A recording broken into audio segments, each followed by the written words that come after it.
Madam Clerk, will you please call a roll? I will. Tim Hale. Stephanie Nowers. She is in the building, Madam Mayor. Okay, thank you. Dee McKee. Robert Here. Moki 2. Here. Jesse Sumner. Here. Ron Bernier, are you on the phone? You do have a quorum, Madam Mayor. Okay, thank you. Is there anything the members would like to pull from the consent agenda? Yes, Assemblyperson McKee.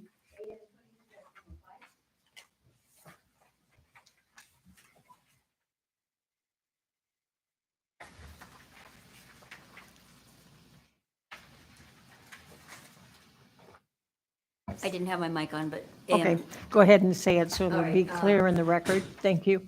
Okay, it's AM 22-105. Okay, okay, thank you. Is that the only one, Assemblyperson? That's the only one. Okay. Sorry. Anyone else that would like to pull anything from the consent agenda? Okay. So that is one thing. Is there any other changes to the agenda? Okay, so the agenda is approved then with the one pulling of the consent agenda idea. Okay, you'll all stand, please. And Assemblyperson McKee, would you lead us in the pledge? Allegiance to the flag of the United States of America and to the republic for which it stands, one nation, under God, indivisible, with liberty and justice for all.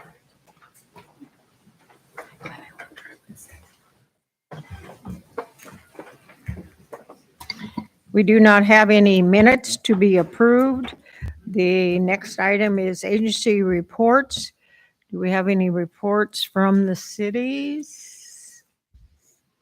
Okay, I don't see anybody. Do we have a report from the school district? Don't see anybody either. Report from the state of Alaska. There you are, sir. Come forth. Good evening, Madam Mayor. Todd Smolden with the Matsu Governor's Office, and apologize for not being here for a little while, but kind of had a little surgery. So I think that the great thing about this summer is that we've had no special sessions. And instead, what we've been doing is the governor has been signing a lot of good pieces of legislation.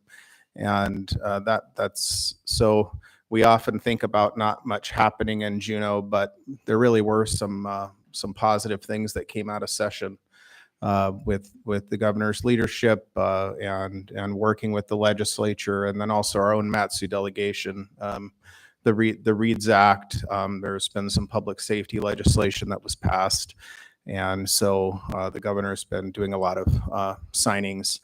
I don't think I have been here since the budget was signed, and so I would like to address that a little bit and then see if anybody has any questions about it. I know that for some, any vetoes are too many, and for others, there weren't enough vetoes. That is the nature of the public process. I think that when you look at the size of the budget, the biggest reason for that is a large capital budget, which we haven't had for some time, and then also the largest PFD in the history of our state. And granted, it's not the statutory PFD, and I know some people are a little upset about that.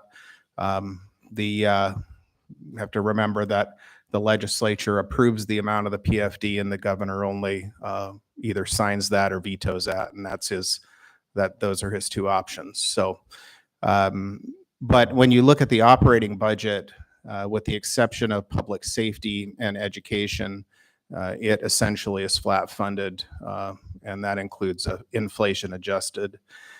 The other, I think, good thing about the budget is that there is a lot of money that is going directly to our local entities And school bond debt reimbursement is one of those pieces where even if a certain thing was vetoed from a community, the local entity assembly can decide how they want to use some funds that have come directly to the community through school bond debt reimbursement, potentially, or other forms of money, federal money, and how they can allocate that based on their community's desires and constituents working with their legislature or their assembly. So I think of assembly member Nowers when I saw the Long Trail portion of the Matsu portion vetoed, but at the same time,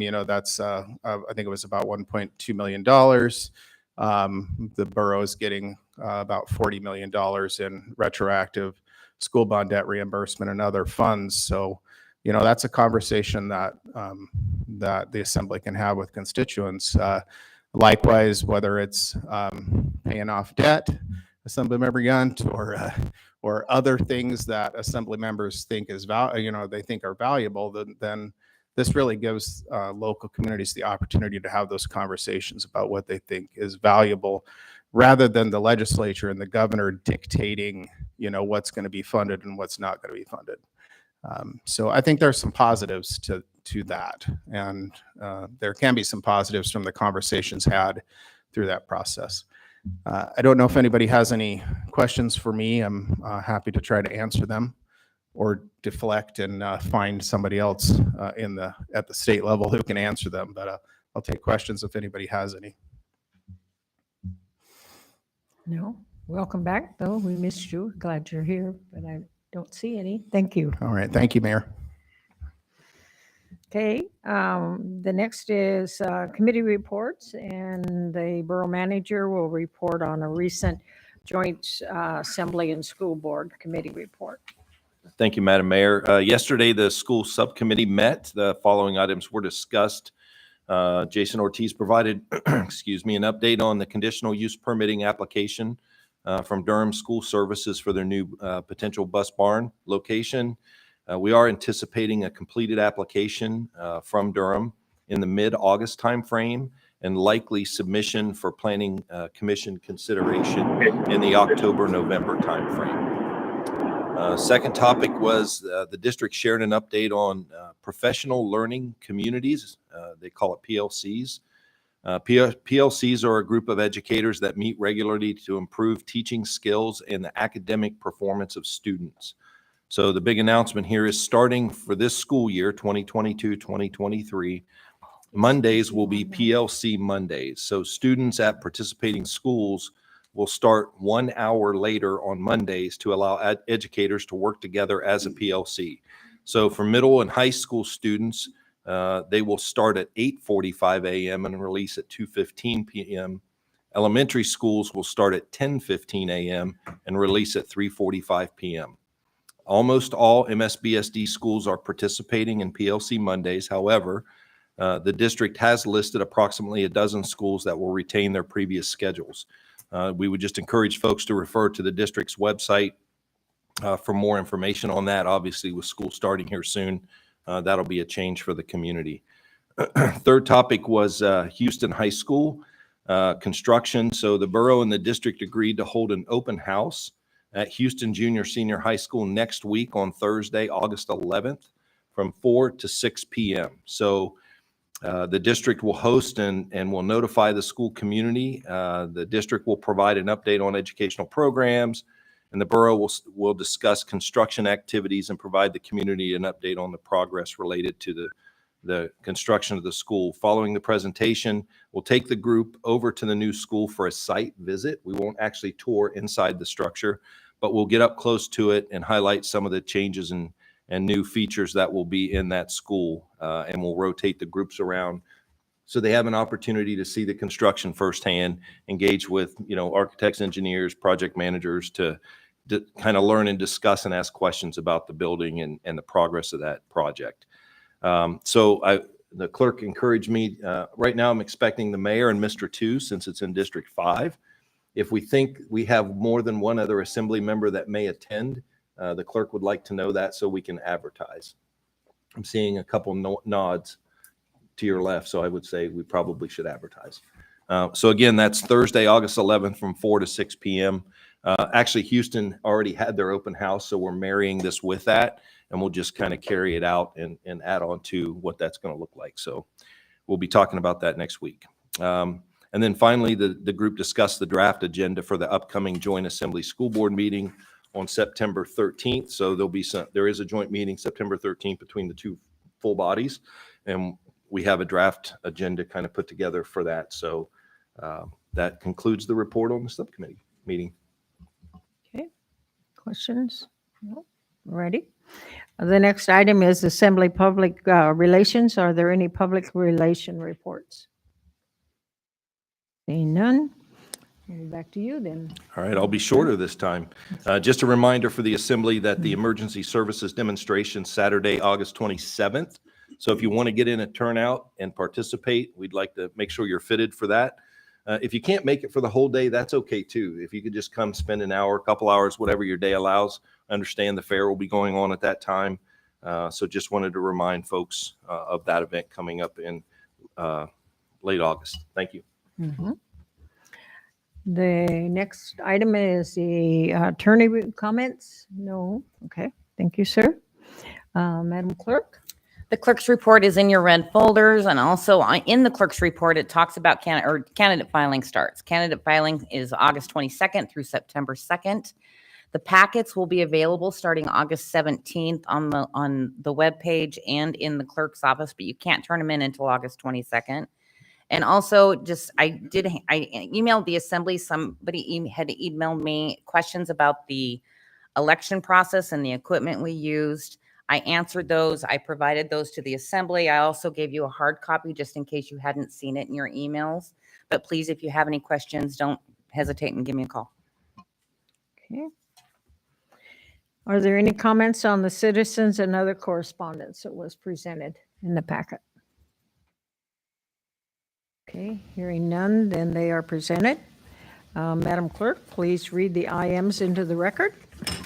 IM 22159, informing the Assembly of the manager entering into a management agreement with the Willow Area Community Organization for the management of the Willow Community Center and the Willow Log Cabin, also known as the Old Willow Community Center, for the term of 5 years, located within Lot 1, Willow Community Subdivision. IM 22160, informing the Assembly of the manager entering into an all-cash purchase agreement with a leasee to purchase by application the Alaska Division of Lands, lease number 20929, the fee simple estate of borough-owned land. Are there any comments on the IMs? Hearing none, and the IMs are presented. We do not have any persons to be heard. The next item is public hearings. Madam Clerk. Ordinance 22082, an ordinance authorizing the manager to enter into a lease of borough-owned real property located within the Middle Lakes Community Council with QAP to develop and operate a material site. If you're on the phone and would like to speak to this, press *3. Is there a staff report?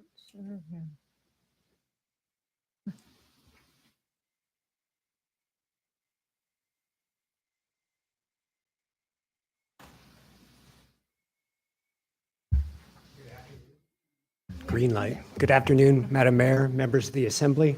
My name is Emerson Kruger. I work in the Borough Land Management Division.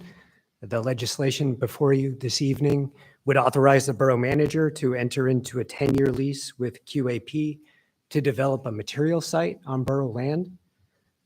The parcel is near Parks Highway and Pittman Road, where Vine Road terminates at Parks Highway. It's on the north side of the highway. The plan is to use the material extraction to prepare the land for future land uses and to not leave a big hole in the ground. The parcel is currently classified as material land and reserved use. And the highest and best use of the parcel once the material extraction is complete can be reevaluated.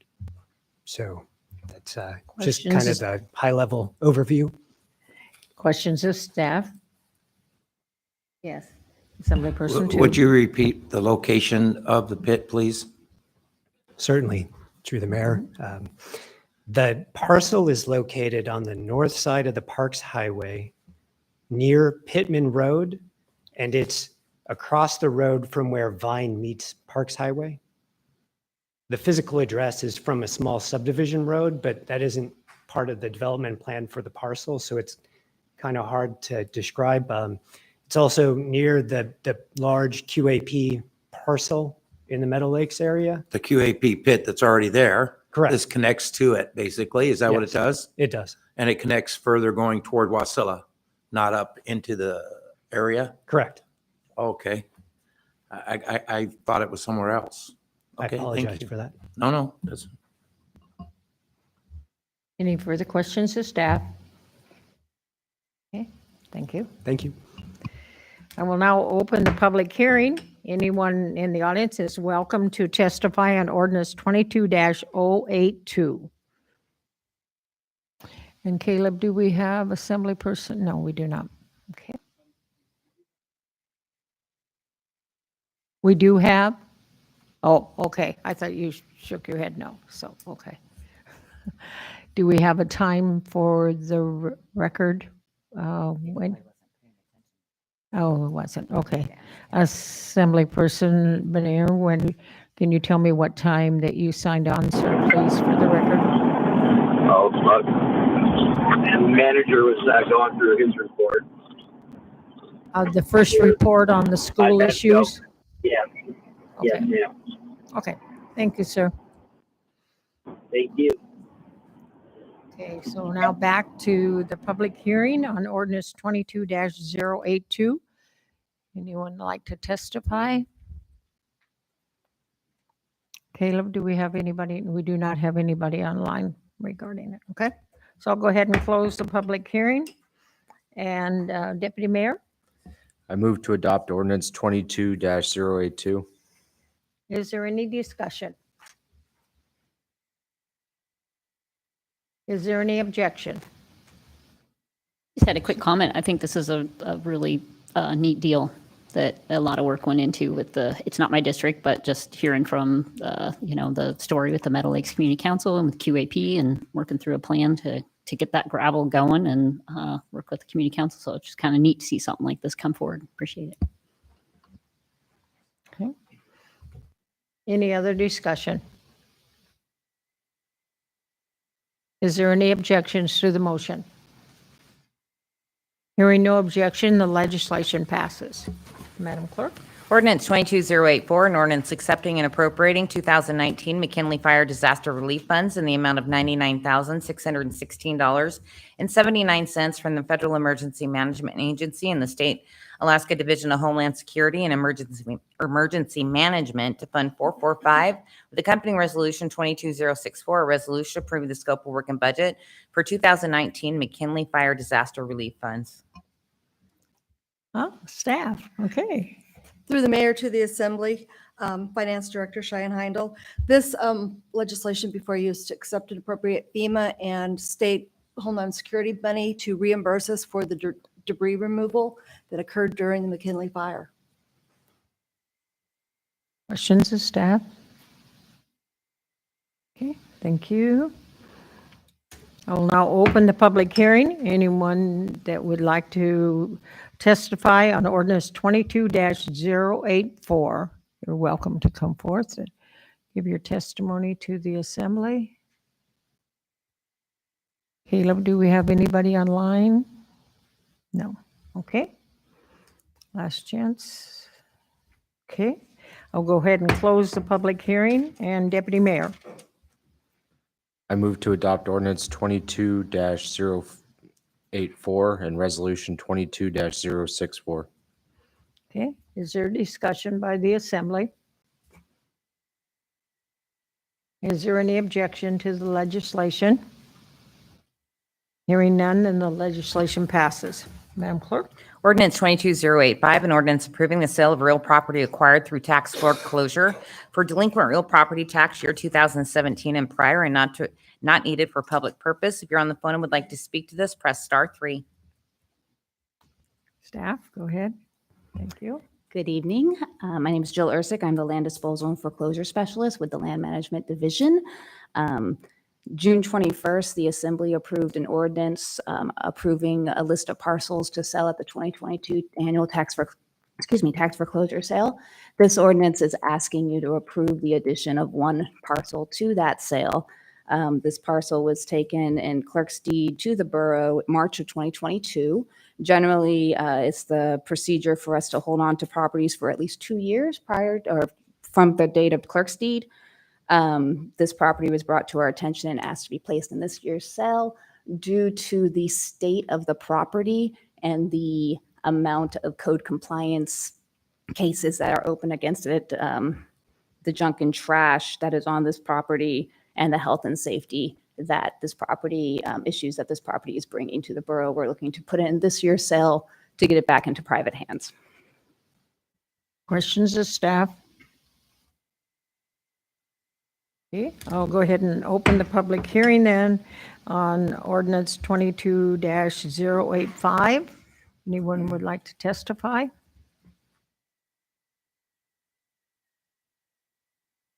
Caleb, we have anybody online? No. One last chance for anyone to testify on this piece of legislation. Okay, see no one. I'll close the public hearing. Deputy Mayor? I move to adopt ordinance 22-085. Is there a discussion? Is there any objection to the? Mayor, Yes, go ahead, sir. where is this property located?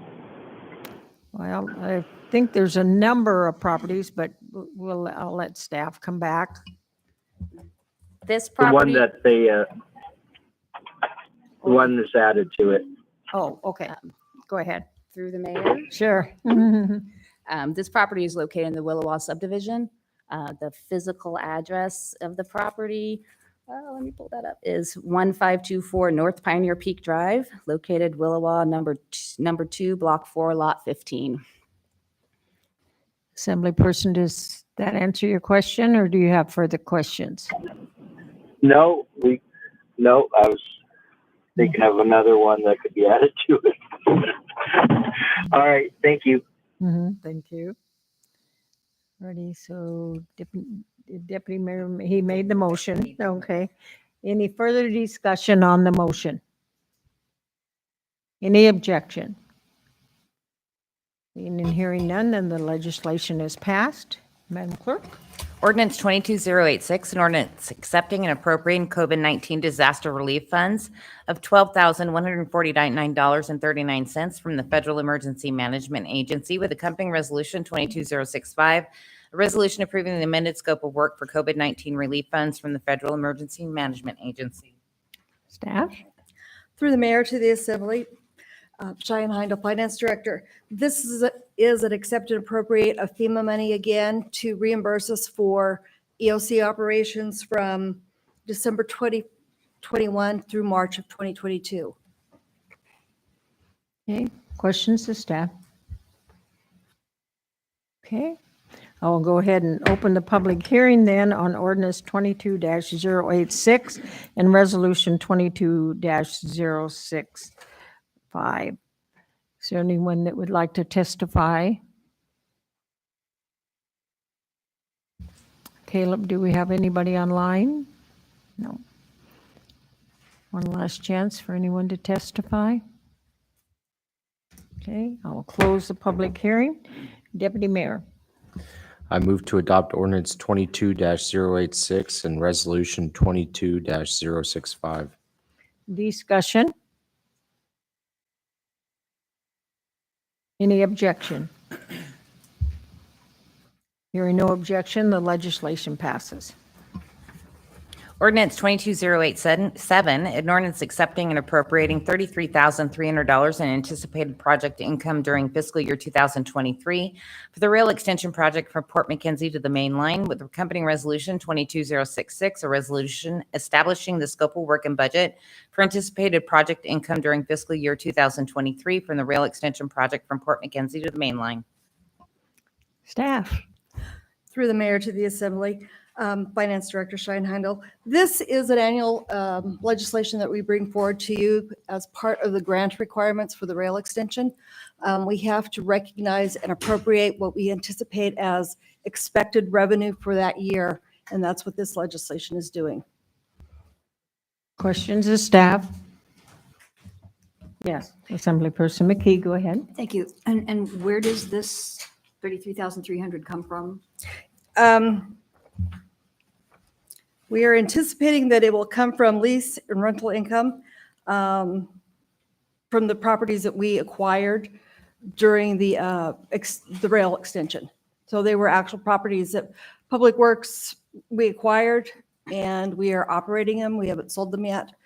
And this is lease income. So this is an income from the port? No, this is not income from the port. This is income from these properties. And it's all part of the original grant that we got from the federal government. Okay.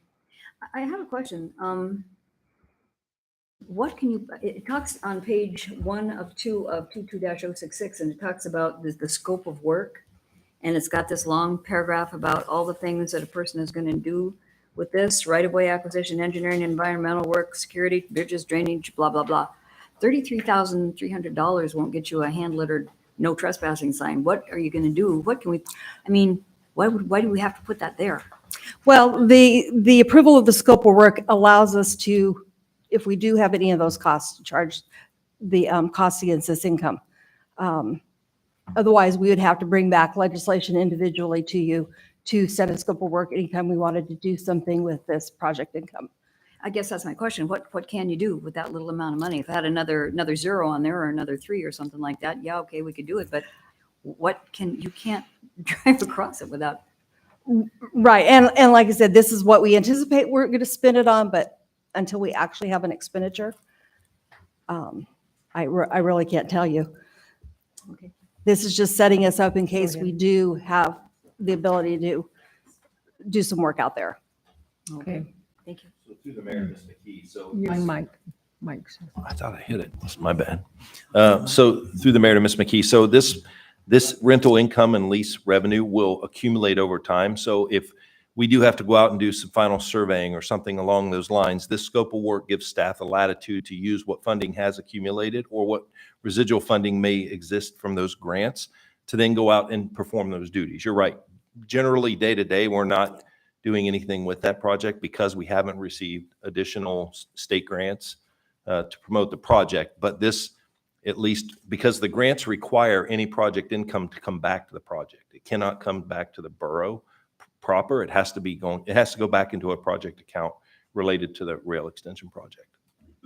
So if this thing never gets off the ground, what happens to all that money that's accumulated? And by the way, how much Well, has accumulated to date? Yeah, I don't know the answer to that question, but we have several $100,000 of final survey work to do. So I don't think we're in the situation right now where we have more money than we have work to accomplish. But we don't have all of that funding ready to do all of that survey work. And some of it will depend. I mean, essentially you have a project that's unfinished. So you can't close it because it's not done. Mhm. So I think we're going to be in this situation for some time to come because we are, have all of these state grants or that work is not finished. Now, from a property disposition perspective, community development or land management's been asked to dispose of the properties. In other words, sell them and get them back into private hands. And then the rental income, lease income will go away. So our intent is to, where they had acquired those properties for the project and the borough's been hanging on to them, is to get them back in private hands, sell them and be out of the business of being landlords. So is there any plan going forward to actually do something with this pittance, or is it just going to sit there and? I think through the mayor to Ms. McKee, we'll do surveying and whatnot over time, but I mean, there's no additional right of way that I'm aware of that we're going to require or anything along those lines. And unless we see additional grant funding come forward, I think it's going to be, we'll possibly chip away at surveying as we go. But beyond that, I don't see a whole lot being accomplished. And so what you're saying is that this has to be, we have to get this money, take this money and do something with it in relationship to the grants that we've already gotten. We rented the farms out, some are occupied, and that income has to come back to the project. It can't come back to the borough I general see. fund. Okay. That's so essentially what this does. kind of a done deal kind of a thing. Yeah, I mean, ideally, we get out of the landlord business, Mhm. and then there won't be this income. Okay. And those properties will go back on the tax rolls and be held by citizens. Okay, thanks. Assemblyperson Hale. Yeah, I think my question was answered, but just to kind of touch back on the lease thing. We purchased this property for right away for the rail, and then we are basically leasing it out to folks to grow hay on it is kind of what's going on. Is that Exactly. Okay, further questions from the assembly to staff? Okay, thank you. I'm going to go ahead and open the public hearing then on ordinance 22-087 and resolution 22-066. Anyone that would like to testify is welcome to come forth. Caleb, do we have anybody online? We do not. Okay. One last chance for anyone. Okay, I will close the public hearing. And Assemblyperson 2? I move to adopt ordinance 22-087 and resolution 22-066. Discussion? Any objection? Hearing no objection, the legislation passes. The next item on our agenda is audience participation. We do have some people from a sign-up sheet, but that doesn't preclude, if you didn't sign up, that you will, of course, have the opportunity also to testify. You testify for 3 minutes, and it can be on any subject, whether it's on the agenda or not. So the first person that I have is Donna DeFoso.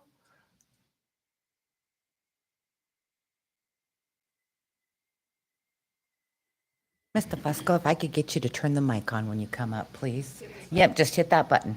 Thank you very much. Thanks. Good evening. My name is Donna Cowart DeFusco. I would like to call the public's attention to one of the items on the agenda tonight. Under action memorandums coming up after this audience participation period, AM 22-099 is a request for a contract extension on the Burma Road Underpass project. Apparently, the contract expired June 15th, but the contractor can't get grass to grow until September 30th. The borough removed acres of mature trees from my private property, and they're replacing them with grass. To a reasonable person, grass is not an equitable replacement for mature timber. Am I to assume that in the haste of starting this project, perhaps a proper landscaping budget was overlooked? Aside from the contracting issues, the bigger problem is that the borough is building an illegal recreation facility on private property in an easement that does not allow recreation under RS 2477 law and Alaska Supreme Court precedents. The borough is trespassing and destroying my private property. It is generally expected for public officials to uphold the law instead of silently allowing misdeeds. How does the borough justify building a recreational facility on private property when the borough owns the land on both sides of Burma Road in the proper historic location? I'm here tonight to notify you that we have filed a complaint as per the mayor's instruction that will or maybe already it has hit your desks for reimbursement of the resources that were illegally removed from our property. Most of the timber and topsoil in the project footprint were removed or destroyed without our permission, and we are entitled to those being replaced or reimbursed. A detailed accounting of those resources is attached to the complaint. A second complaint will shortly follow, requesting official signage be posted on both ends of our property, on Burma Road and Ridge Road, and at the east end of the underpass tunnel. Signage is needed to put a halt to the illegal trespassing and theft of resources that is occurring on our property now that the unfettered access is available along the project. It really is time to acknowledge mistakes that have been made and for you to start doing what is right for those you serve. Thank you. Thank you, Donna. The next person that signed up is Richard Stoffel.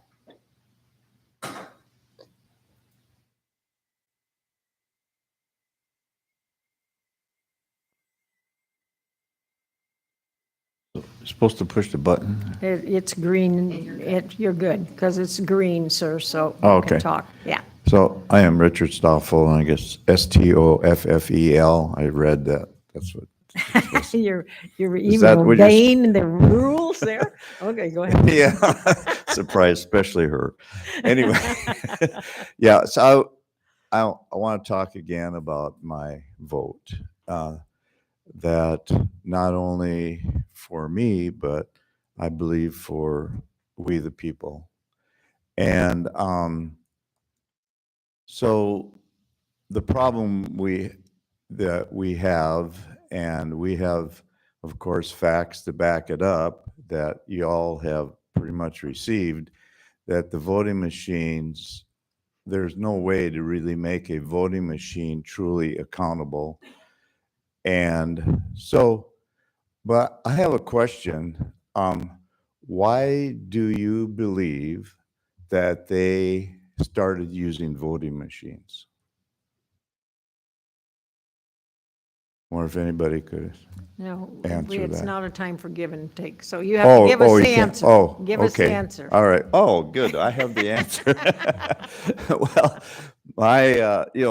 my research has, and you have a lot of it in your possession, and not only, me and, and Brian Endo and other people that are involved in trying to convince you that we need to get rid of the voting machines, that the reason that they, throughout our nation, as you brought voting machines into use was so that they could control the election process.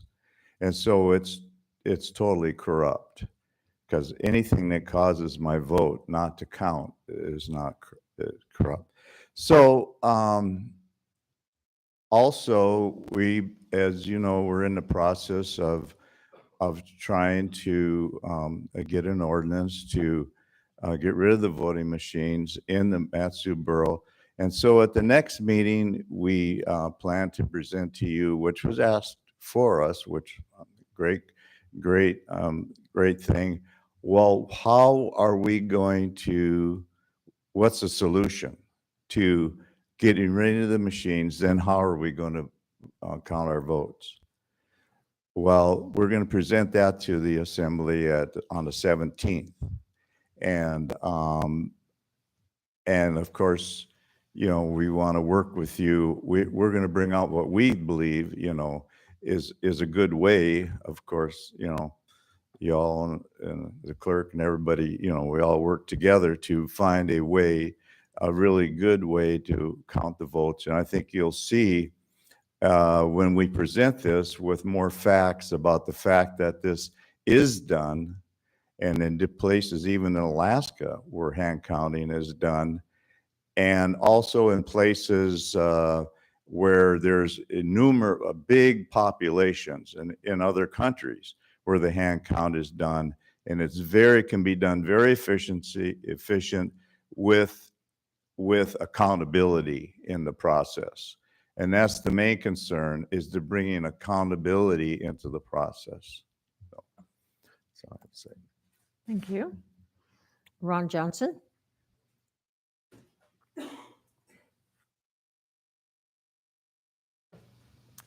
Madam Mayor, Assembly members, staff, my name is Ron Johnson. I'm a resident of the Butte.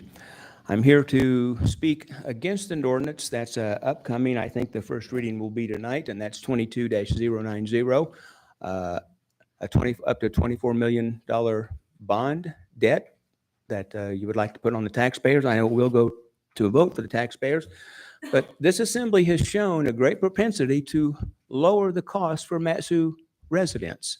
You brought down the mill rate. I think we're headed in the right direction. So this kind of confuses me. I don't believe that we need that bond money to complete the school project for Matsu Central. There's so daggone much COVID money floating around between the assembly and the school board. Come on, guys. I laud you for what you've done in the past, but listen, I'm a senior citizen on fixed income. I'm sure most of you study the economy. We know that officially the United States just went into a recession. 2 consecutive quarters of negative GDP. Guys, I'm telling you here, it's getting hard on us senior citizens on fixed income. I don't want to see any I can't handle any more increases here. We're in tough economic times. I believe that this is ill thought out. I do not believe that we need this bond package to complete the project. I know that many of these assembly members have a goal of making the Matsu borough a debt-free borough. I laud that. And so I urge you to not even consider this ordinance. Let's strike it and go on. But I don't believe we need this debt, and the taxpayers cannot stand any increase in our mill rate. I laud you for the reductions you have made, and I'd like to see you continue to run our mill rate down. Commercial construction is growing. There's going to be increased tax revenue. So I just urge you to turn this down. Thank you. Thank you. Jackie?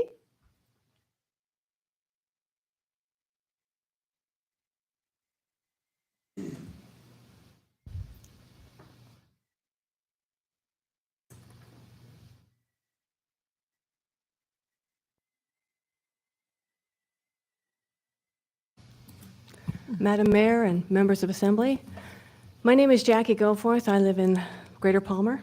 And what I'm giving you right now is some more information on Dominion voting machines. I too am speaking about election integrity. And last time I spoke to you about the history of Dominion and how they actually are Smartmatic out of Venezuela. Now I want you to see that I have given you the operating manual, operating brochure of what Dominion machine can do.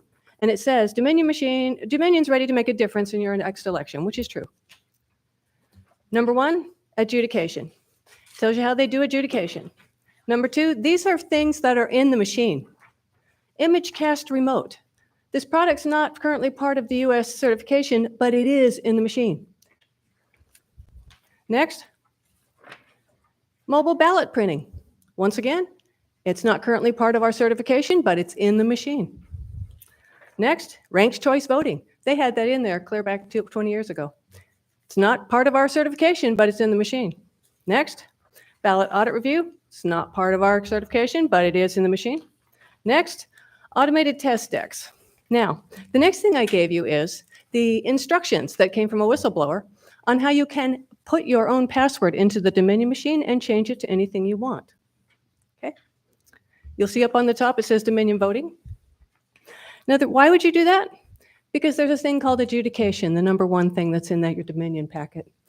Adjudication is when a vote does not get counted right away. It doesn't go Republican or Democrat. It goes into a file called adjudication, and then a supervisor can come in later and open it up and decide what the voter really wanted to do. Okay, what the voter really intended. And I just gave you the instructions on how to change your password so you can get in there and be a supervisor from remotely in the parking lot. Now, what's wrong with the Republican ballots? This is from a thread in Georgia. They designed the ballots for the Republicans in Georgia so that they did not align correctly. On the second page, you will see it. The little plus sign has to be within the circle. It was on the Democrat ballots. It wasn't on the Republican ballots. So all the Republican ballots that went into that machine in Georgia went into an adjudication file for somebody to go in later and change. And that's probably why on all the down ballots, the Republicans won, but on the president one, Biden did. The next thing that's even more scary, Georgia Dominion voting machine shows a weighted vote counting. On December 6th, the Dominion voting system machine that was sequestered in Ware County, Georgia, revealed that they had given 1.13% of vote for every Biden and 0.87 of a vote to Trump. I'm telling you right now, the Dominion machines, their software is owned by the UK, London, HSBC, and that is owned by China. And I'm telling you right now, there is nothing to stop us, anyone who can get into Dominion, from taking like a vote for Tim Hill and making it worth 0.5 and a vote for the competition 1.5. These machines have the software in them. They're easily corrupted. Thank you. Thank you, Jackie. Carol, Carmen?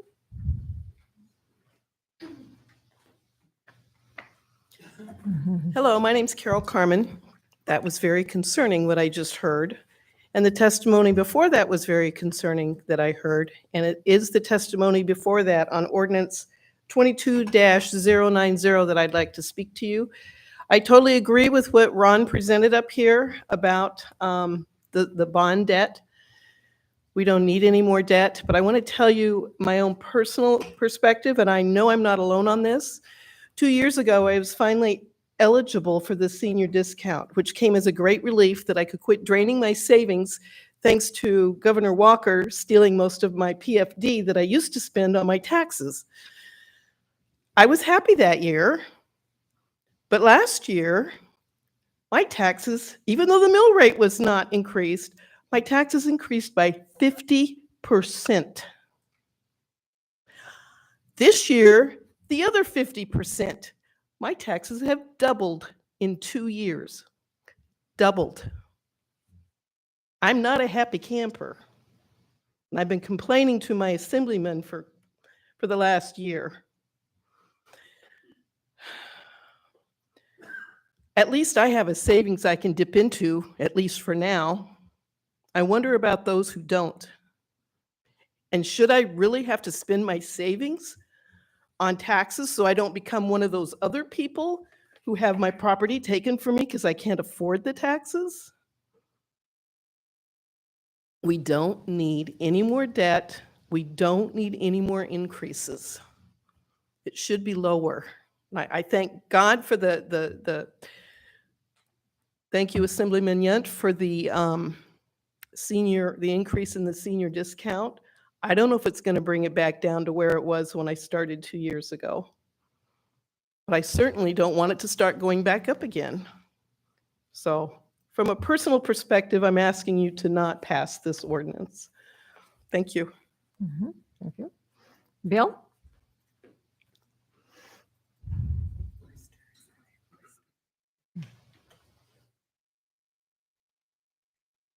Good afternoon. My name is William Brister. I'm the owner of Floater's Pub in Big Lake. We spent $1 million building a restaurant, buying the pub of our retirement money. The only goal we had was serve a beverage with a meal. Months and months go by. The borough has protested our liquor license if we don't pay them, which we did pay them, the extortion money, for a land use permit. We currently have a land use permit, and we propose no changes whatsoever besides beverage with a meal in the restaurant, which literally is 20 feet away from the bar, just literally right through a door. This body created this atrocity you're calling an ordinance. This body can fix it. Literally, you can't amend a land use permit, apparently, and I'm one of the selective few groups that are burdened with this. Gravel pits, marijuana shops, and pubs. We did not wish to change it and become anything else. One of the last communique we got back, they had a problem because we have hanging flower baskets outside that's not declared on our land use permit that we are applying for. They had a problem because the flower beds that we proposed to put in aren't there yet because we're really trying to get this place up and flying, and all we're doing is fighting government. I spent $1 million cash. I should have invested in Arizona. I tell every person, don't invest in Alaska. Government is not your friends here. They're not. Now, we've worked with Mr. True there, trying to get some stuff done. I've been in Edna's office a number of times, and realistically, this is absurd. This is almost obscene what the borough is doing. Almost obscene. We literally propose no changes. They're hung up on a noise ordinance. We've never done anything outside. We literally don't want to change anything other than serve a beer with a burger in the restaurant. Now I'm seating children in the pub because their parents want to drink a beer with a burger. We've never allowed children in our pub, ever. We don't let them in at all. But now we do because the borough is the one forcing us in order to do this. Because if the parents want to drink a beverage, they must go over to the pub. This ordinance needs to be reined in and fixed. It's obscene, and it's not being subjected to everyone else in the borough, only a small minority of folks. And you can't even go back and amend your permit if you have one, which we do. Just says, literally, we don't want to advertise over there. We don't want beer cans, beer bottles. It's beverage in a glass is the only thing that we're proposing on that part because it's our family side of the restaurant or the business. And so we hope that you folks would go and review this land use permit and fix it because you created it. Thank you. Thanks, Bill. Anyone else that would like to test? That's everybody that signed up, but even if you didn't sign up, you can still testify and address the assembly on any issue. Anyone else that would like to say something to the assembly?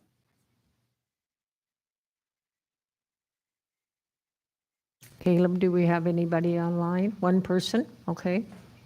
Did they want to testify in their audience participation?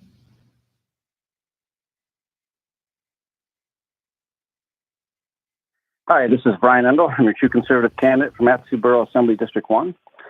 I want to speak on, thank you, Madam Mayor, Mr. Manager, members of the Assembly and staff. I wanted to speak on voting machines. First off, I want to address an issue where where I sent in a document kind of rebutting what the clerk had said, and just correct it and say that I talked to her. She sent me an email, and also I talked to someone else who worked the polls, and we don't actually have modems on those, or we don't use modems on those machines to communicate the results. So I want to correct that issue. And then going on, and I worked the polls in 2020, and I noticed that the state did. And so there's a difference between the state and the borough. So I found that out, and that's a good thing because, when we want to, remove those machines. And so we can be different than the state. And in removing those machines, one of the primary reasons for doing that is the trust. There's a lack of trust in general by the public in those machines. And your ballot goes in, something happens in the middle, but we don't know what that is. So I found a number of articles. I want to quick read them, and I'll send them to the assembly later. On the 19th, the day we were testifying, the first day we were testifying, it says, "Here we go again. Maryland election voting machines not working. No results expected tonight." We remember that same type of thing happened on the election. That was July 19th in the Gateway Pundit. So all these are from the Gateway Pundit. The next one is on the 26th, where caught. And the machine stole another race in Colorado. Flipped vote totals from GOP grassroots favorite Linda Wilson after election called, and gave them to Rhino Lundeen Brazen fraud, it says. So the third one, which is on July 27th, and probably the most important for you in the assembly, is it says, report 83% of Americans concerned about election integrity in the midterm elections, 75% concerned about cheating. The majority also believe the 2020 election was stolen. So I'll send those in an email to the clerk, and she can forward them to the rest of the assembly. And then also, just to note, Richard had already talked about this, but we are going to present hand counting, or a way in which we can hand count to the borough on the 17th here at the meeting there. And finally, I want to just say that as far as bonds go, I agree with Ron Johnson's testimony, and that's all I had. Thank you. Mm-hmm. Thank you. Last time, anyone else? Yeah, come on. Lynn?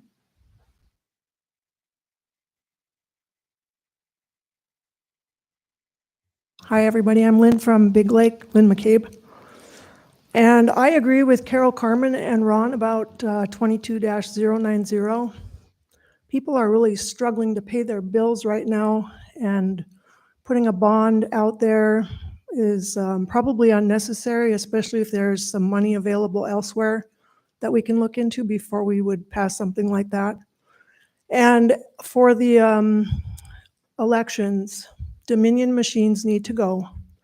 I am so concerned about it that I am spending a whole bunch of my own money to go on a fact-finding mission to Missouri later this month with another lady from the Matsu Republican Women's Club to attend a seminar that's 12 hours a day, 2 days on a weekend. And I'll bring that information back and be happy to share every bit of it with all of you if you're interested. Thank you. Mm-hmm. Thanks, Lynn. Anyone else that would like to address the assembly? Caleb, we do not have any additional person. Okay. So with that, I will close audience participation. And we are now at the consent agenda. We did pull one item. Does the assembly have any other items to pull? Yes. Assembly person 2, go ahead. I'd like to pull AM 22-099. Okay. AM 22-0, or 22-104. 104, okay. Any other assembly action? Anybody?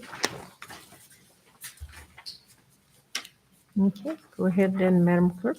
AM 22097, approved cost of the Matanuska Telephone Association in the amount of $355,565.38 for utility relocation services for the Valley View Drive, Spinnaker Drive, Admiralty Circle, and Neptune Circle. AM 22098, approved cost of $150,645.70 to GCI for utility relocation services for Resolution Circle, English Bay, and Katmai Court. AM 22100, approved cost for utility relocation services to NSTAR in the amount of $195,900.50 for Valley View Drive, Spinnaker Drive, Admiralty Circle, and Neptune Circle. AM 22101 are authorizing the use of an additional $139,200 from the Bridge and Railroad Crossing Major Maintenance and Repair for the Cashwitna Trail Grade Crossing Panel Upgrade Project. AM 22102, authorizing the use of an additional $176,050 from the Bridge and Railroad Crossing Major Maintenance and Repair for the Lynx Lake Grade Crossing Panel Upgrade Project. Okay, Deputy Mayor? I move to approve the consent agenda as read into the record by the clerk. Discussion on the AMs that the clerk read into the record. Is there any objections to any of the AMs that the clerk read into the record? Hearing none, then they are approved. Now, Madam Clerk, go ahead.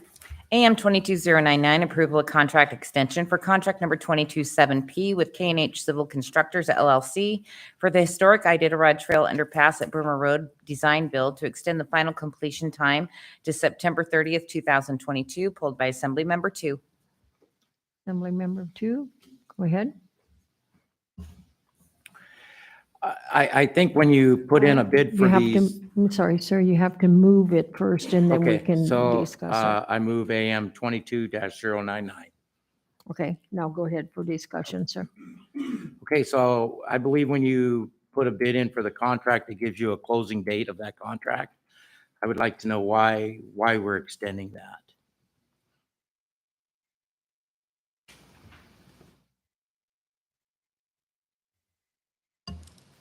Through the mayor, Mhm. Assembly Member Twos. This contract, the extension's actually for the benefit of the Matsu Borough. It's my understanding the work has been completed by the contractor as required by their contract on time.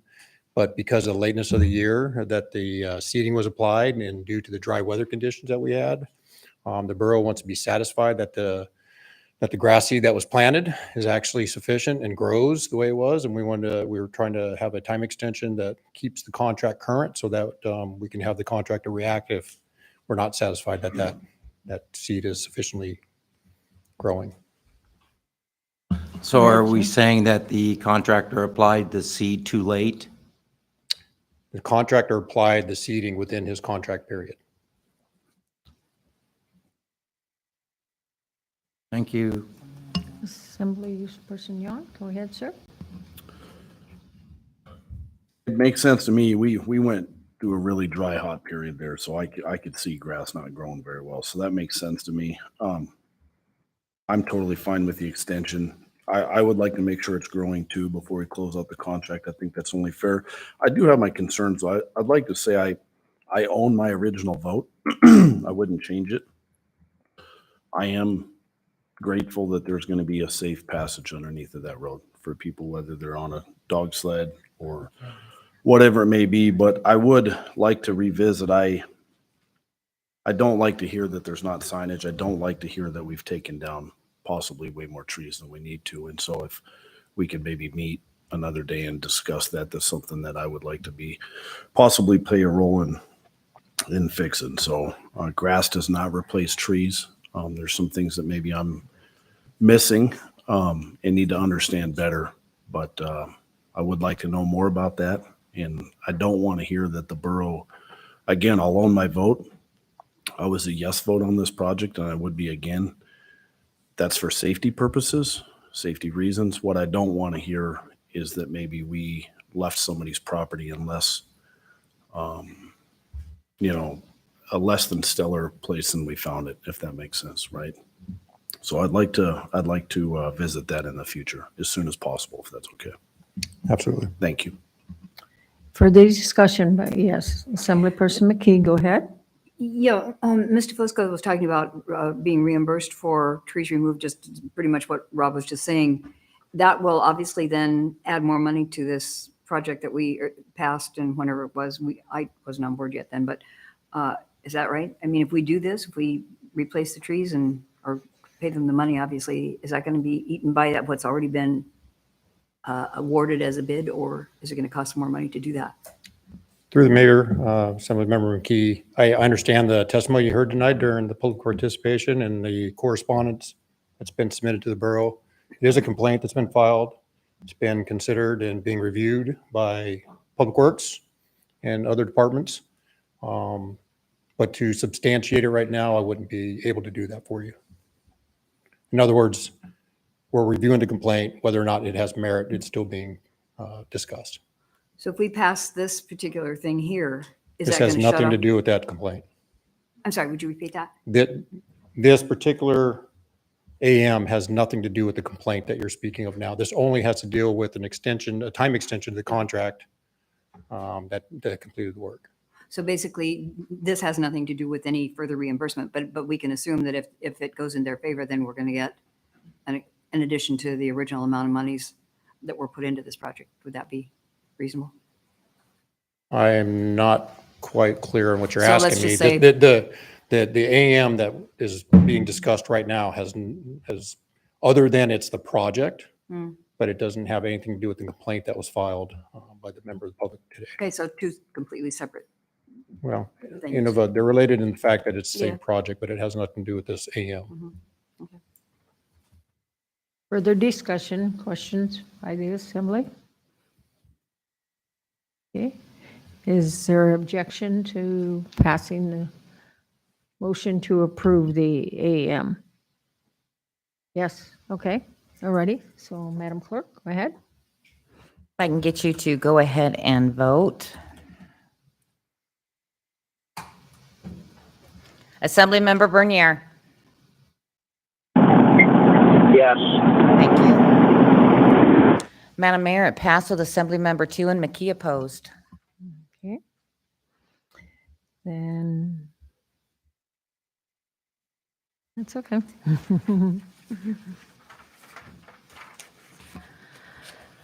AM 22104, approval of contract extension for contract number 22075B with Anchorage Roofing and Contracting Incorporated for the final completion date of August 31st, 2022 for the Wasilla Pool Roof Replacement Project. Hold by Assemblymember 2. Okay, I move AM 22-104. okay.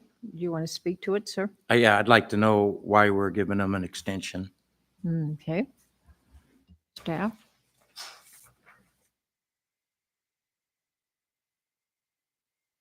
Mm-hmm. Turn your mic on. Time extension purely for, there is a complicity here with the Matsu Borough awarding the contract a little bit later than expected. And also with this roofing project, there were some additional items once the EPM was pulled off of the roof, discovering some additional items that needed repaired. And of course, there's been some supply chain issues that are plaguing many projects that have caused this, a need for this time extension for the contractor to complete the work that he bid on. Okay, so when they started the project, they had delays on the product they needed. So that's why we needed to extend their time? Is that what? That is part of this request, correct? Okay. Yes. Thank you. Thank you. Any other discussion? Yes, Assemblyperson McKee. So you said when they started pulling things up, they found more things wrong. Did I sort of hear that? Well, so yes, the roof, if you're familiar, the roofing system is basically a big blanket of sorts. And so when the assessment was done by the designer to do the fix-its, there's some of that work that's not visually observable to them.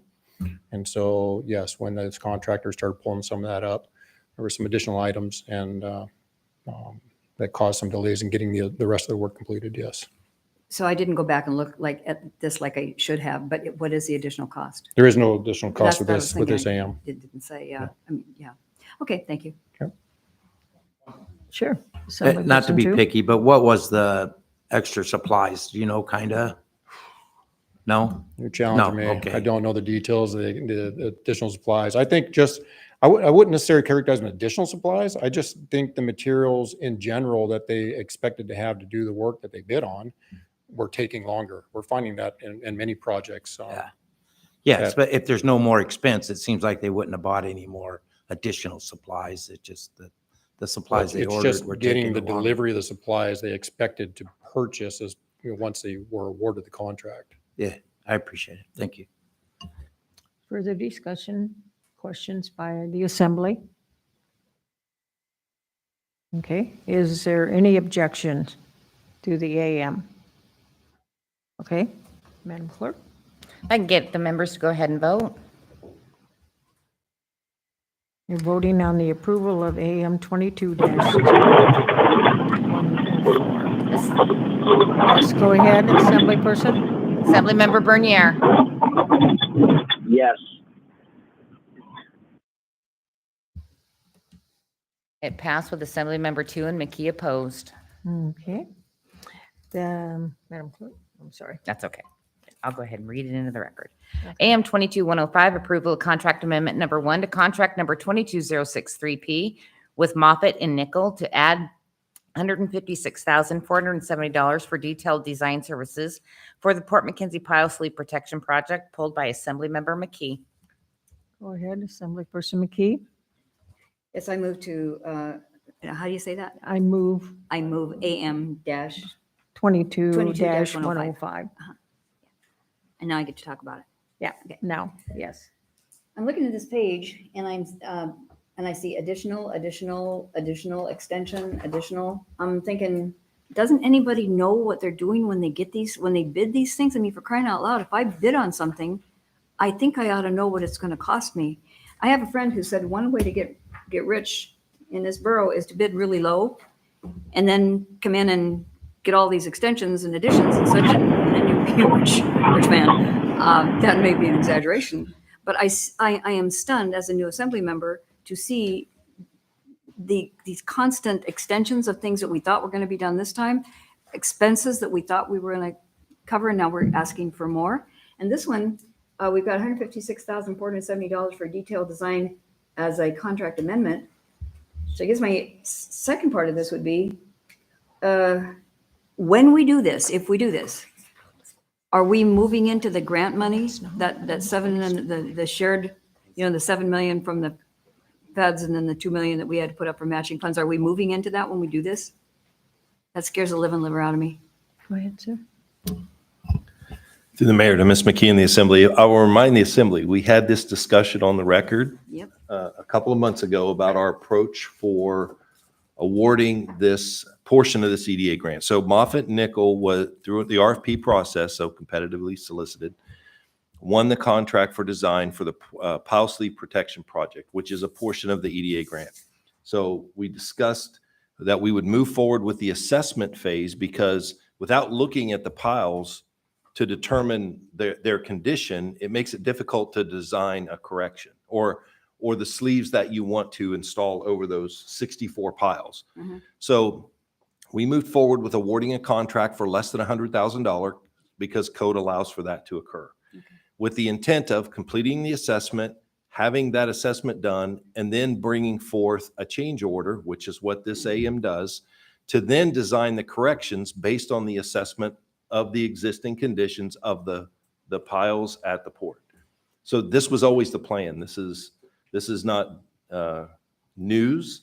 This was part of the approach so that we could neck down the scope of the design before awarding a design contract in its total. So what this does is this exceeds that $100,000 threshold, which requires assembly approval. So we knew this gate was coming. What we did not know at first was, well, what is the current state of condition of those piles, and what piles actually need how much protection? Well, that assessment's been done. That then Moffett Nickel came back with that, and we are now awarding a contract to design the protection specifically for the condition of those piles. What we're trying to do here is to the degree possible, to protect the port piles, the deep draft dock piles, is to conserve some of that grant funding so that we have the opportunity to move forward with a roll-on, roll-off ramp. So we wanted to have an assessment done as opposed to just designing. I can't remember the height of the pile sleeves, but instead of doing full sleeves on 64 piles, if it wasn't needed, we didn't want to expend the money in that way, because then it would remove our ability to then go out and do a row ramp.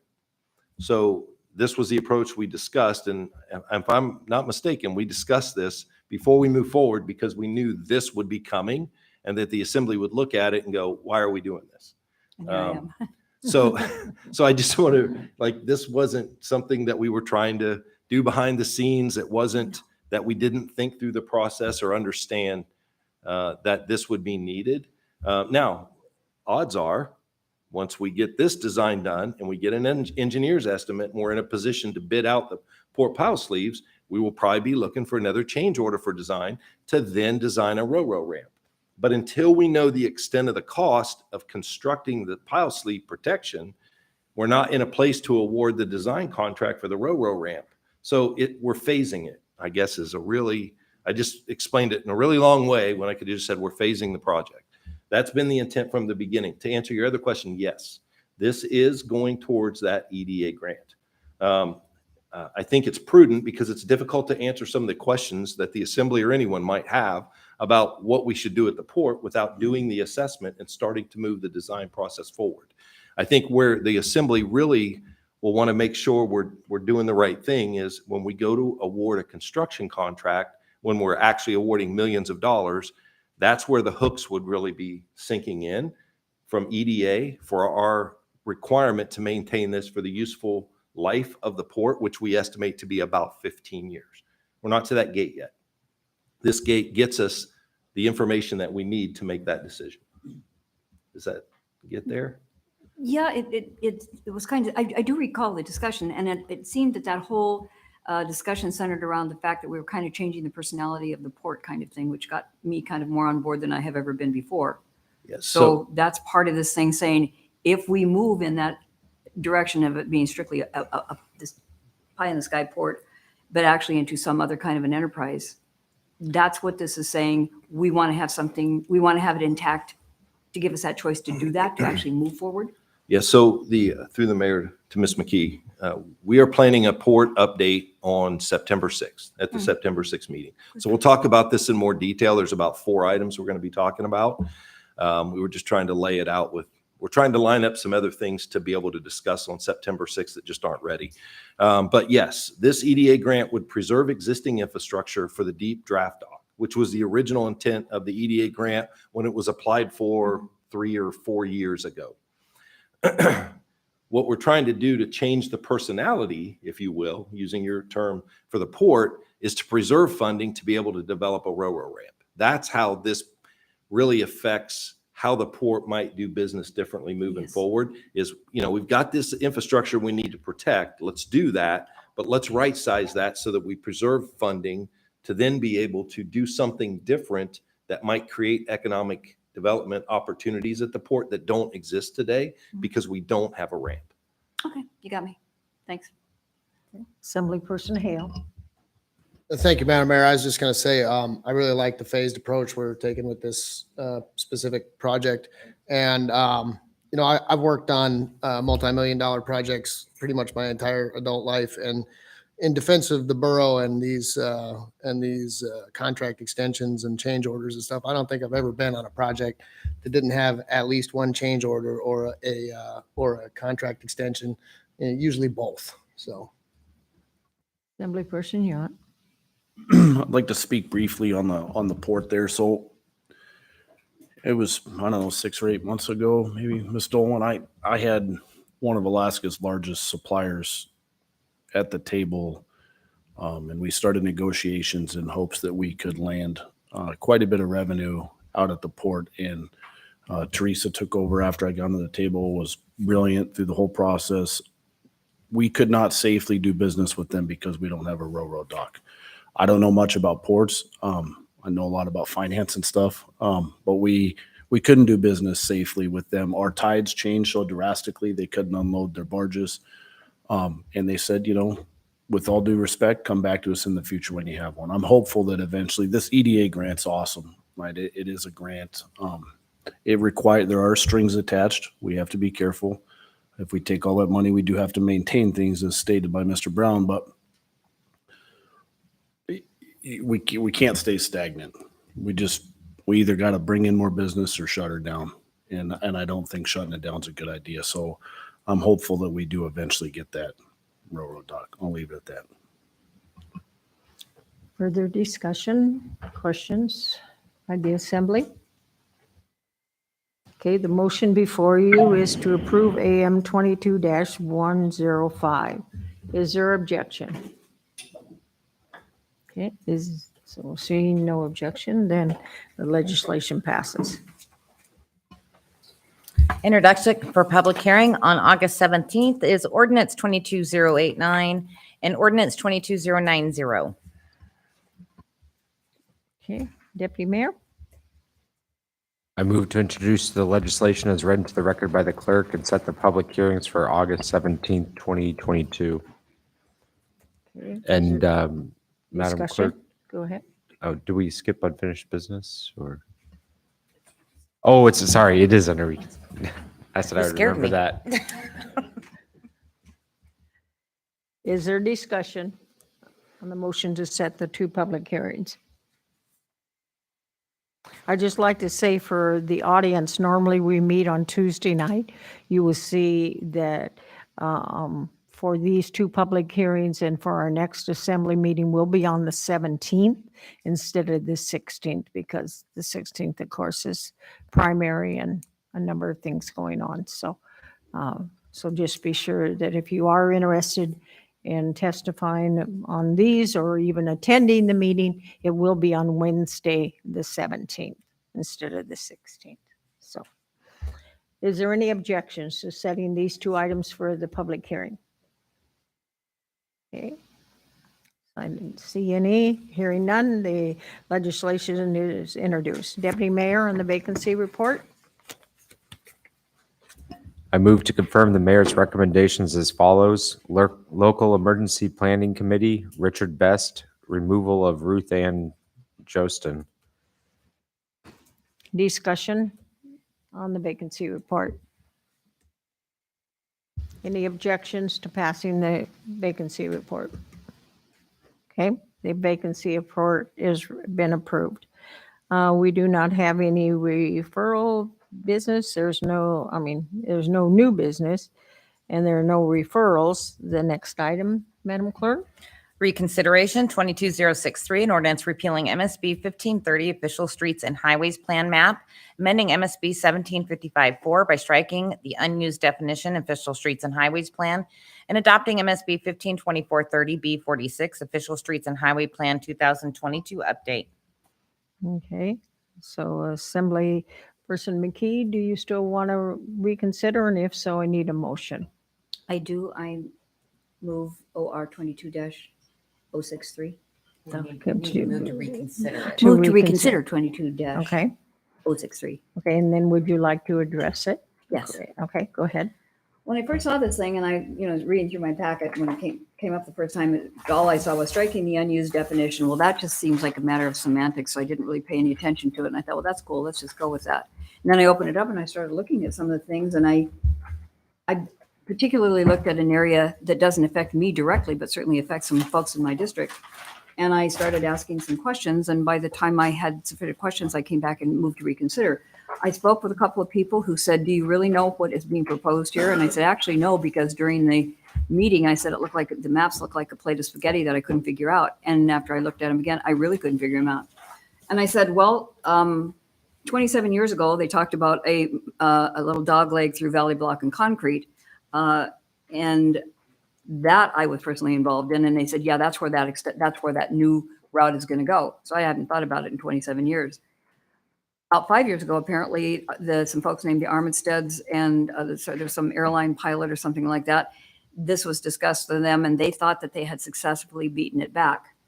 Apparently not, because when I looked at the new map, which was much clearer, thanks to the folks, Adam and Tom and Kim, gave me a new map where things made sense and I could see things more clearly. And because one of the people that I was speaking with was talking about the routes, and I said, well, as long as they're not going to rape and pillage Lindley Lane, I'm okay. And he said, well, they are. And I looked at it, I said, by gosh, they are. So I'm just going to give you, we have worked on these kinds of plans these folks have for years, and I commend that. However, because it has been in a constant state of flux for so long, people have built homes, built lives, established themselves, raised children in this area that's going to be directly affected if this one particular route, it's a straight across route across Lindley Lane, if that is accepted. And that really bothers me because people shouldn't have to live in a state of chaos and uncertainty and anxiety for years. I'm going to tell you one little sob story. It's very short, but it's very true. Person lives up on there in Lindley Lane, has 13 acres. She lost her grandson 2 years ago to murder here in this valley. A few months ago, she lost her husband, with whom she has lived on this property for 30 or 40 years. And I just can't, I think we needed a work session. When I found these things out, and I'm just one assembly member who opened this up and said, oh, dear God, we can't do this, or we got to do something different. Maybe if we had a work session, I don't know how those things work, but we talked about this. Kim and Adam and Tom were very gracious to meet with me. And I said, I think what we need to do is talk about this a little bit more so we can find out who's going to be affected and how. And you can, if you're an engineer, you like straight lines and little neat boxes and all that kind of things. And that's what this does. It's a nice straight line. But the people that are affected by that nice straight line, life doesn't work that way. And I can't bear to see those people disrupted further and have this anxiety and chaos come back into their lives again without a real solid reason for it happening. So I guess the single thing I'm asking is, can we go back and have another look at it and maybe clarify for some of you other assembly members the really remarkable way they clarified it for me. Maybe you don't need it, but I sure did. Okay, further discussion by assembly people? Oh, okay, so we need to vote on the reconsideration and then, okay, already. So then, Madam Clerk, I guess. Any objection to reconsidering? Don't hear any. And the main Okay. motion's on the floor. Okay, so the main motion's on the floor. So now discussion by, yes, Assemblyperson Yount, go ahead. Thank you. I'll admit that the portion of this plan that I reviewed in depth was limited to my district. It's where I live. It's where I've raised my kids and will continue to. And it's really the part of the community that I understand the best. I'm very sympathetic to your situation. I think if any assembly member wanted to possibly make an amendment, they had missed something, I would support them in that. But I don't think it's something you're going to be able to probably do this evening. So I'd like to ask Mike what he thinks is a fair time to maybe postpone this so that Mrs. McKee or anybody else here would have time to maybe study their district a little closer. And if they want to make an amendment, have time to do that. But with that being said, I don't want to kick this down the road forever. It's not fair to the staff. And it's not fair to the folks that are affected by it. So through the mayor to the assembly. I'm thinking right now, and I appreciate Ms. McKee's comments. I mean, we understand these things affect people. Understanding it is a planning document, not a construction document or not a design that we're going to go out and construct anytime here in the very near future. One of my concerns is staff time. Like, we have other things that we have to do. I guess my question to the assembly would be, we can postpone it. It does not have to be approved tonight.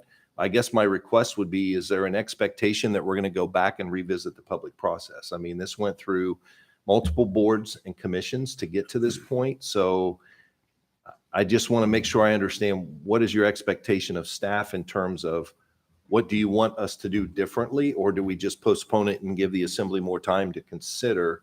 So I guess I would want some direction on that. Okay, Assemblyperson Yount and then Deputy Mayor. I personally would not want it to go through the whole process again. I think there was a lot of valuable input and a lot of time and effort and man hours that went into it. but out of respect for just, like I said, maybe potential assembly members, maybe a short amount of time. Ideally, not before moose season or during. Deputy Mayor? So I think there was a proposed routing that had a overpass over the railroad and tied in over at the intersection of Fairview Loop and Old Matanuska. Perhaps we could just postpone this one meeting, bring it back with that as a potential amendment. If that satisfies Assemblymember McKee, then we could amend it and proceed, or take another look at it at that point, and everybody would have some extra time to look at it if they want. Does it have to be that quickly, like the next meeting? Because there's so much going on. It doesn't between now have, and I the mean, it next took meeting. forever to do the thing, so. I'm sorry? No, it doesn't have to be that quickly. You could postpone longer, but. I got to tell you, normally when something did I see something like this?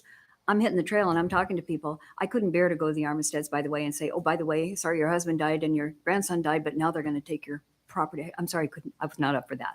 So I've got to figure out a way for me with information from everybody that we can say we can put something down that somebody can count on and plan on and plan around. So I don't think next month's meeting or the 17th is I think that's a little soon. And I'm going to need some help from those really good folks who met with me before to see if there's how an amendment, how I would even make an amendment, but I would appreciate the chance to do it. Assemblyperson Hale? Yeah, I would probably be in favor of, well, I certainly would be in favor of postponing this until an amendment can be crafted or whatever. There were a couple of lines on that map that folks in my district called me about and said, hey, we don't really want this road here. What is this doing on the Streets and Highways plan? I told them, basically it's like a planning document that could be 25 years out before that road gets built. But, if we're going to postpone it, then I might actually look at maybe erasing a couple of those nice straight lines myself. So.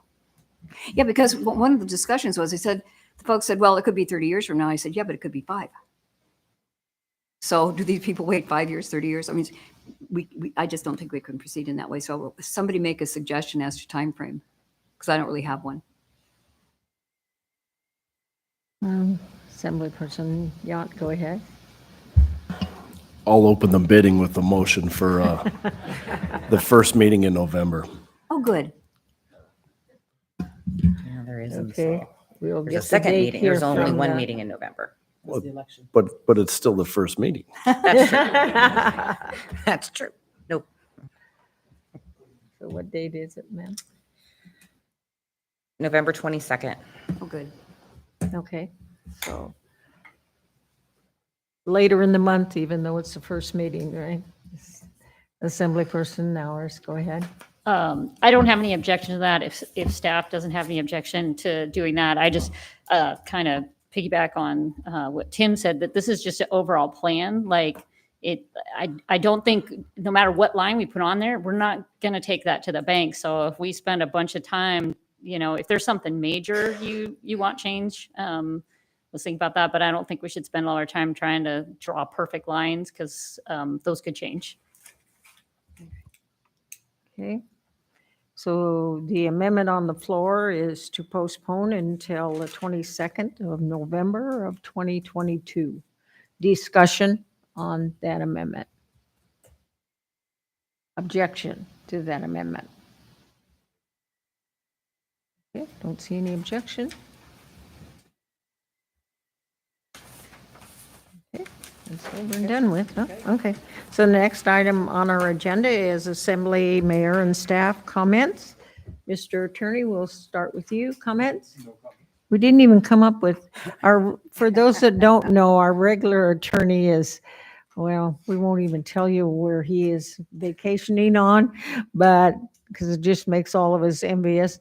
But we were kidding John earlier today. We're going to try to come up with a really tough question to expand him, but I guess nobody's come up with one. So anyway, thank you, sir.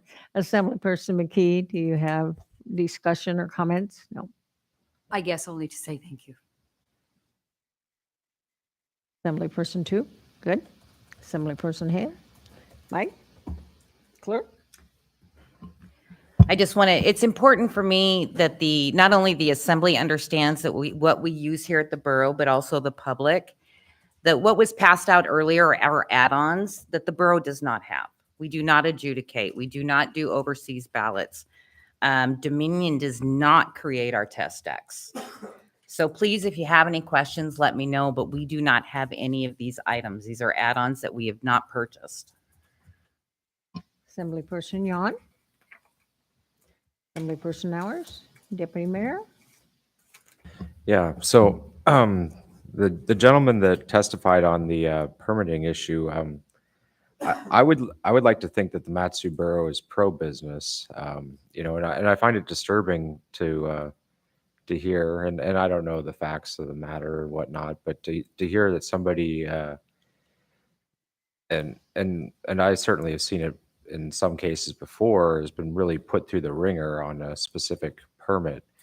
In my experience, the Planning Commission seems to do a lot of work on the facilitating and helping folks that are applying for marijuana conditional use permits, but I would like to also see them facilitate and help people through the permitting process, regardless of what the permit is, and not focus on minutia in order to interrupt the permitting process. So I just like to make sure that, the Matsu Borough is open for business and that, we're not mistreating certain people just because of their specific permit that they're applying for. So, thanks. Yes, Assemblyperson Hu, go ahead. I wished I would have said what you said, Jesse. And I don't have any comments either. We do not have an executive session, therefore with no objection. Oh, yeah, I'm sorry. Thank you, sir. Assemblyperson Veneer, and is he still on? Ron, are you still on? Do you have any comments? I am. Yes, I am. I second exactly what Jesse said as well. Okay. We need to keep this thing moving for sure. All right. All right. Thank you. Thank you. We do not have an executive session, and so without any objection, we will adjourn at 7:33 p.m. Thank you.